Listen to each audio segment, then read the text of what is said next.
your forecast first. Sponsored by Matex Heating, Cooling, and Plumbing. Well, good evening to you tonight as we once again experienced another really nice day. Some clouds out there definitely increased through this evening. You may have noticed the nice texture to the sky. Got a few pictures that some of you sent in to us from earlier this evening. But now it's a little cooler out there. Temperatures now down to near freezing and below. Springfield, 31 degrees, 33 in Effingham. Out the door tomorrow looks pretty good. We're going to start out in the 20s. We've got more sunshine. Your Friday starts out nice, but it may end on a rainy note. We'll show you the timing of some of the rain for tomorrow when we come back. WCIA 3 News starts right now. Now on WCIA 3 News. An inmate is dead and his family is suing. Why they say it didn't have to happen. Plus, another family was driving home to celebrate a birthday. Why two people are now fighting for their lives. And there's another reason why you should keep an eye on your pet outside. What you should be on the lookout for. You're watching your local news leader. This is WCIA 3 News at 10. As our doctor said and as our experts say, this did not need to happen. He died of a preventable disease. You heard it. Attorneys say the man's life could have been saved if corrections officers acted more quickly. Good evening. I'm Paul Cicchini. And I'm Jessica Coons. Thomas Dalton died in the Vermilion County Jail last year. His family's attorney is suing Vermilion County officials for his death. WCIA 3's Jared Farmer joins us live in the newsroom. So, Jared, you spoke with attorneys. What are they saying about Dalton's death?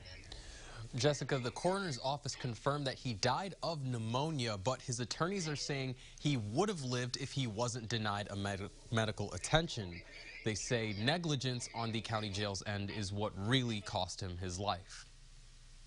Thomas Dalton was admitted to Vermilion County Jail back in January of 2020. He was arrested for possession of a controlled substance. Attorneys say he asked for medical attention for his withdrawals on February 8th. At that time, Dalton was experiencing chest pain and coughing up blood. His guards would come by and do their checks. He would tell them as well, hey, there's something not right. I don't feel well. I'm having trouble breathing. I need to see the medical. Attorneys say he was visited by a nurse, but was not given medical attention. They didn't do any examination of him, saw him through the cell, and basically said, you're still going through withdrawal. They also argue that he is protected by the Constitution from unreasonable care, and because he was a pretrial detainee, shouldn't have been denied access.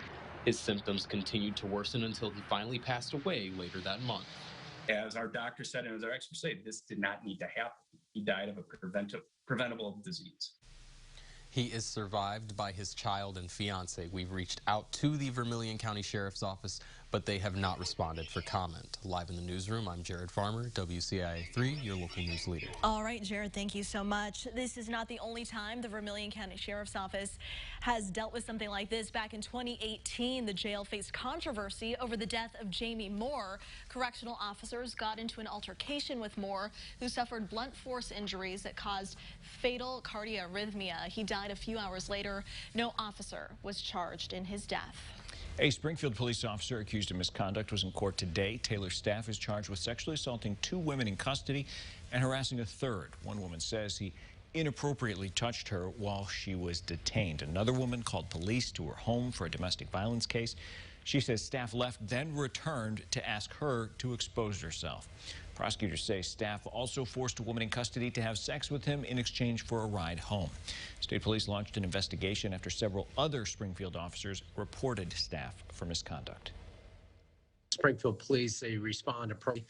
They, I think it went through the ranks. You know, officers identified inappropriate behavior and reported to supervisors. So, you know, and that's where it went to the level that it has with the internal investigation. Staff is on unpaid administrative leave.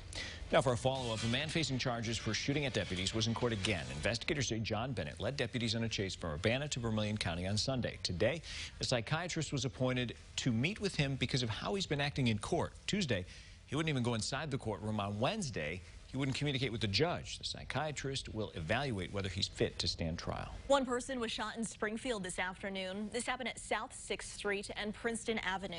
Neighbors say they heard several shots. No word on how that victim is doing tonight or if police have any suspects. We We have some new details. Decatur City leaders are searching for solutions after gun violence increased over the past year. Several groups are trying to help. They're offering support for young people and jobs to help keep them out of trouble. We spoke with the director of the Decatur House of Prayer. They pray over the communities that have been impacted by gun violence. I'm heartbroken. Decatur is a beautiful place, and I'm heartbroken not only for Decatur, but for the families, for the kids that are losing their lives. And so that's what keeps me in that place of prayer. The police chief says there are people who can help end the violence in Decatur, but he says they're choosing not to get involved. Crews are on scene of a house fire in Rantoul. It's just west of Hardy's Reindeer Ranch and is currently under control. No word if anyone is hurt or how it started. We will keep you updated.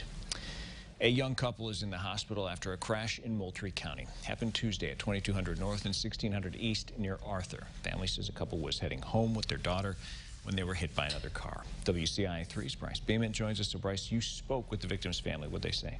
I did. When Megan Winskill's mother said goodbye to her daughter Tuesday morning, she didn't know that it would potentially be the last time. It was horrifying. I mean, I lost it. Megan Winskill and Austin Huffman picked up their daughter from Winskill's mother, Debbie Berner, Tuesday morning.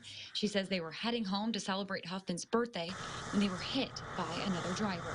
Their car flipped off the road. Both Winskill and Huffman were airlifted to a hospital in Urbana. My first thought was Serenity in the car? Because I knew she was. She's always with them. And she said, yeah, but she's okay. Their 2-year-old daughter had some bruising from her car seat. She's okay and staying with her grandmother, but her parents' injuries are significantly worse.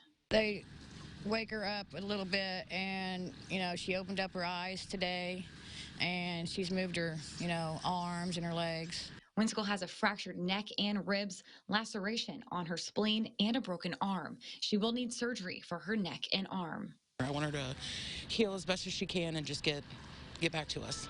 Berner says Huffman is also in critical condition with head injuries and a punctured lung. Both of them are sedated.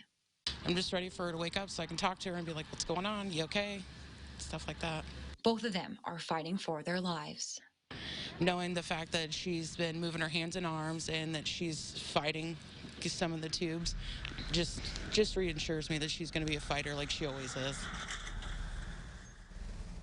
Berner told me the other driver wasn't hurt. She says the passenger was taken to the hospital. We don't know how they're doing. I did reach out to state police and Moultrie County authorities and got no response. Back to you. If you do hear anything, of course, let us know. It's just a terrible situation. Definitely. Bryce, thanks. Now, the families have online fundraisers set up for medical bills. That link is on our website. And here's an update to a story out of Champaign.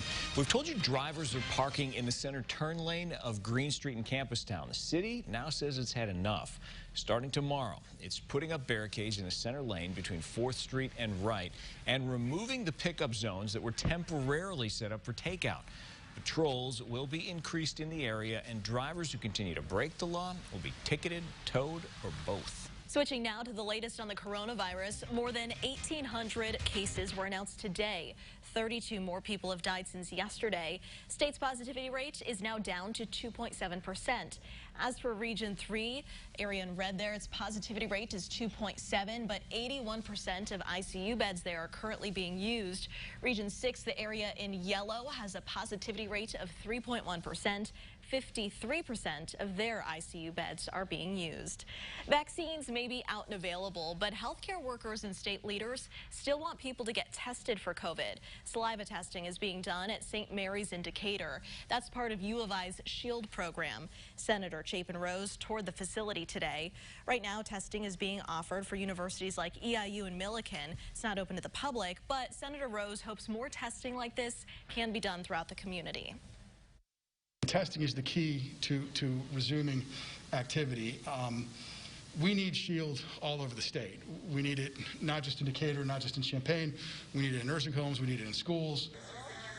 Rose also talked about the lack of vaccine supply. He says he and other leaders have been working on what they say is a better plan to deliver the shots. New at 10, officials are asking you to keep an eye out for one thing that could help keep your pets safe while outside. Aggressive coyotes. February through June is mating season for coyotes, so they may be extra aggressive. Wildlife Division Chief Mike Weafer with the DNR says coyotes may view other canines like your dog as competition. If you take your pet out, leave them on a leash and make sure to be watching. He says to be aware if you have a fence because coyotes can scale them. And if you have a small or older dog, be extra cautious.